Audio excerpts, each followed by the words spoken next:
Hi guys! So tonight, andito tayo sa birthday ni DJ Bano. Bali, kapitbahay nga lang namin yan. So, ayan, papakita ko sa inyo ang kanilang light and sound. Bongga, diba? Memorable ang kanyang 21st birthday na pinagdiriwang ngayong gabi at sana po matapos ito ng masaya at walang kaguluhan na pagganap. At nawa po patuloy niyong ingatan ng bawat isa sa kanilang pag-uwi mamaya pagtapos ng event na ito.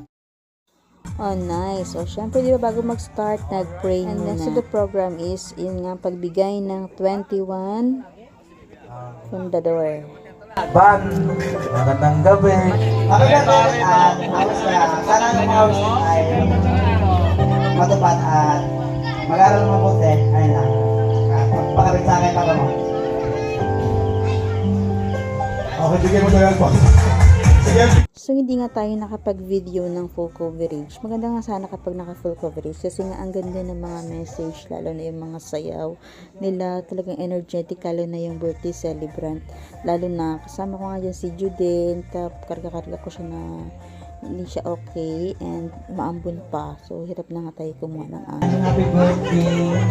Wish ko lang sa iyo ay makapagtapos ng pag-aaral, patulungan mo ang mga magulang mo. Si Jonard yung nagsalita guys, and siya rin na rin ang nag-decorate ng party na yan.